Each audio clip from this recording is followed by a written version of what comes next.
So it is Sunday night. My charcoal is warming up. I'm gonna make some steak, have some foie gras, and before I cook all that, I'm going to talk about some new weekday wines I bought and about a wine I tried last night. And did I talk about the Suitcase Clones wine from Obsidian? I don't know. I'll just bring it up again. And then while I'm doing all this, and with my dinner today, I'm gonna have this malbec. So Altos Las Hormigas 2018. Supposedly it's from a vineyard 1,300 feet in elevation. It's supposed to not be this overly oaked style of malbec that kind of got Malbec famous or popular, and then a lot of watery, thin, cheap Malbecs came out, and now it's in this weird, bizarre place. I did have that Catania Malbec this year, and it was the best one of the best I've ever had, and it was amazing. So I just opened this, so I believe this is going to take some decanting, because at first it sort of had a very delicious raspberry and blueberry. That was a little bit of old world rusticity to it. So I'm gonna try it at the end, but it smells good. It smells like it's big, but it's not. The alcohol percentage is only 13.5, which is pretty good. Relatively restrained for nowadays. It does have a rusticity to it. I can smell a little bit of oak on it for sure.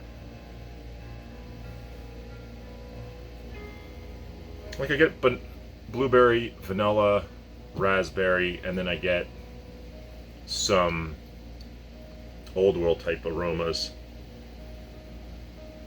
Cedar and leather. We'll see. It smells great. It actually smells... I don't know this is Malbec from the aroma, but who cares? The other one I had the other day, well, I think it was saying I had a few wines. So this is Turdo's Nero d'Avola, so grape out of Sicily, red grape. And this wine's good. It's solid. It's just not... Out of Turdo, I prefer the Sangio, I prefer the Nebbiolo, I prefer some other wines. The Rosé was fantastic. This is fine. This is fine. I haven't had that many experiences with Nero d'Avola, the grape. My favorite is one called Saia, S-A-I-A. I don't see it that often, but when I do, I absolutely buy it. It's my favorite Nero d'Avola. Now, I don't know characteristically what Nero d'Avola should taste like, but that one I really enjoy when I see it. I've had it maybe 3 times. So, not knowing exactly what it should taste like, I normally feel like it should be a bigger-ish wine with some rusticity, but some freshness. I don't know. But either way, it's a good wine. I prefer some of the other ones from Turdo, but it's a very good wine. And again, another great wine made from an Italian grape that's in Sicily, in the south of New Jersey in Cape May. So super cool. So as far as what some weekday wines I bought, I think this is I buy this one all the time. I hope they get more. I've been buying it since they've had the 2016 vintage. This is the 2018. There's only 2 bottles left. Podium Grotfleet. This is their Radicchio de Castelli de Jesse. I love this white, $25. I bought 2 of them because that's all that was left. I would have bought 3 or 4. I love these for weekday whites. The Verdicchio grape ages really well, and those 2 wines are great. So nothing too different there.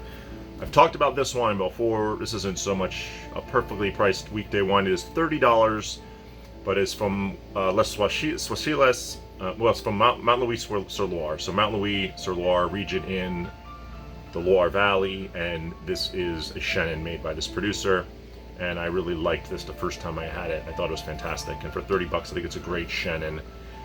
2018, I would love to see what this will do over time. I love Chenin Blancs, probably one of my favorite white grape varietals, no doubt. So I bought that. And for another white, I went with another. So Italian, Sicily, Etna Bianco. I'm pretty sure it's called the Caricante, is the white grape down there. I don't know if this is 100% Caricante or not, but very minerally, leany, steely, acidic white that I liked to a degree. We'll see how much I like it again. I don't remember it as well, so I was like, I'll buy another one. It's only $20 for that. So a good midweek wine could go pair great with some fish, sushi, whatever it may be. What else? I think the rest might be reds, but I don't know. I wanted the Chianti. or Sangiovese. So I bought this Chianti. I looked on my Vivino. This was the highest rated one I've had in the last 6 months. So Villa Antinori's Chianti Classico 2018. Oh, this is not the Reserva though. No, it is the Reserva. 2018 Reserva. So I gave this 4.5 out of 5. I didn't have any notes for it, but I think I must have loved it. Well, I must have loved it. Give it 4.5 out of 5. So $28. A little over that $25 midweek wine, but not by a lot. I think that wine's fantastic. So I love having a Sangio. If I make meatballs midweek, 2 nights with that, and it's a great pairing. Wonderful pairing. So Comblau from the Monstant. Gosh, I always get it wrong, don't I? Montsant. So east side of Spain, near Priorat, but not in Priorat, so kind of near. You could call it sort of a bargain Priorat. This wine, I think, is sub $15. I haven't had it in a while. 14.5% alcohol. It's a blend of Mazuelo, Syrah, Garnacha, and I think that's it, Grenache. So Grenache, Syrah, Mazuelo, I'm pretty sure. Is that the name from Mourvedre? No.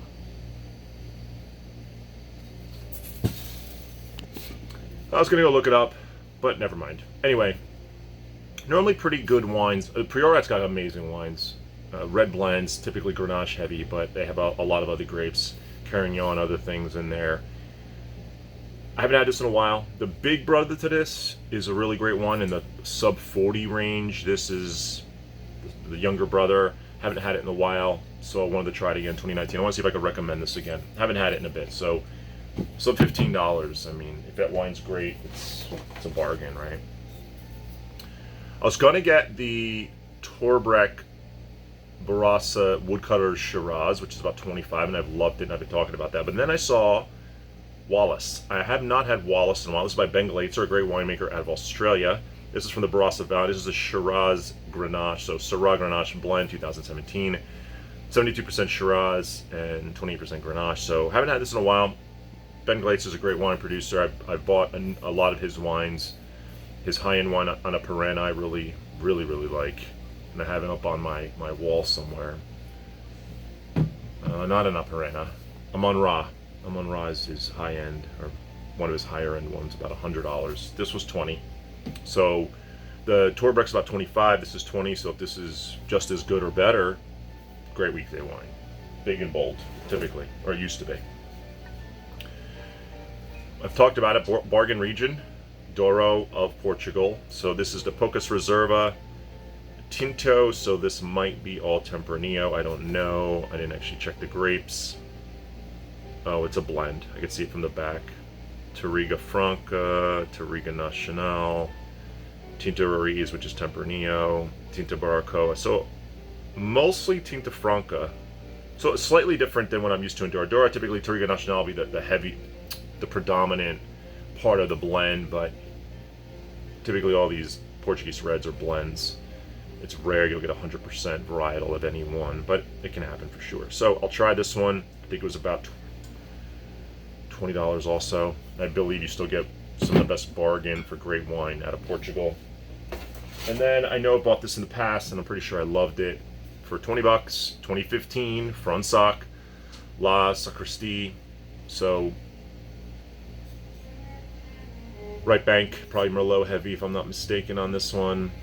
I don't see, there it is. 80 Merlot, 18 Cab Franc, 2 Cab Sauv. So Merlot heavy, right bank wine with some age. $20. So another weekday wine. So that's the weekday wines. Hopefully that'll get me through a few weeks of needing a weekday wine. So this Malbec was, I looked it up, I paid $38 for it. Let's see. Aroma's mellowed a little bit. It actually has like a, well, it's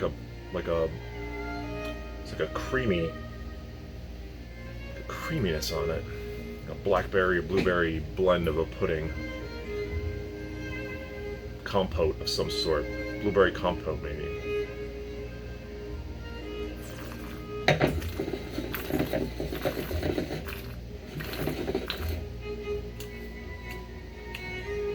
Oh, that's good. That's concentrated, so that's got a lot of flavors. Felt like a wave of like dark fruits, and then a little bit of spice, some baking spices, and creamy. So not creamy. There's a acidity.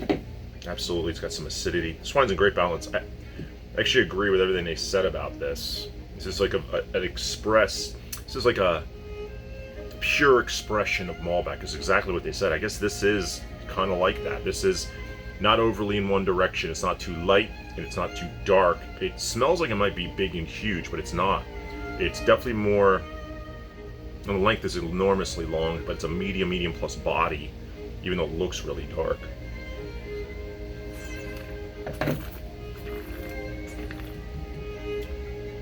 Yeah, that's a good one. It's got a balance of like ripe fruit, sour fruit, spices, but not too spicy. Silky tannins. These tannins are very much in check. It's a good wine. I really like this. This is in between a 4 and a 4.5 right now. I'm going to see how it develops over the course of the night, how it pairs with the food. But this is a great wine. I really like this. It's not as good as the Catena one. That's kind of on another level. It also was $100. This is $38. But this is good. This is what I want. When I had Malbecs back then, and I do believe there's still a few $20-ish Malbecs that are still pretty good. Maybe one-dimensional, but good. This has got more to it than that. This is a more well-rounded, more balanced. It's got the dark brooding fruit, but it's also got the acidity and the length and the complexity, and then other flavor compounds that are in there also. So I really like it.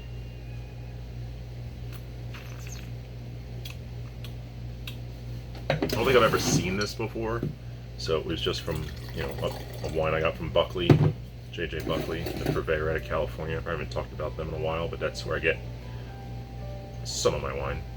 I have 10 places I probably shop from.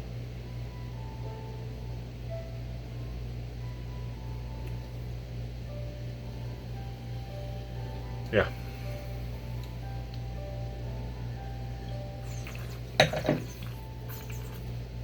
Affirming everything I said. There's a little, the tannin's there. I said silky, it's silky, but this can go longer. Between the acidity and the acid, the acidity and the tannin, this wine can age a bit more, for sure. It says on the back something like 20 years. I don't know if I'd go 20 years. 5 to 10. And again, it's a guess. It's always a guess.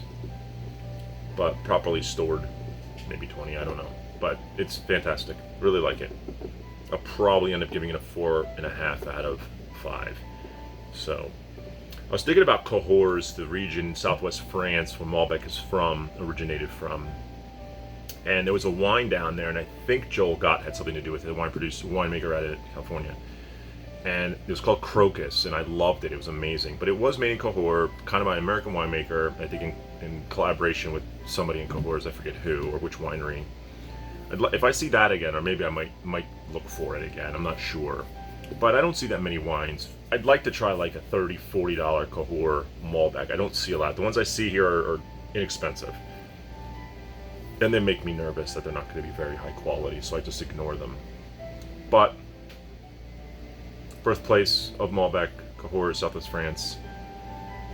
Definitely different stylistically, typically differently stylistically. The Crocus kind of reminds me of this a little bit. This kind of has a old world and a new world to it, but the Crocus even more so has a little more rusticity. And I remember being a little bit bigger, but I don't know. It was a really long time that I had it. It was while I was taking my WSET 3 class, so that long ago, which feels like ages ago.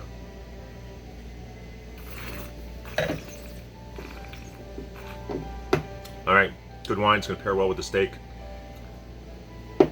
Way too long a video. Have a good night.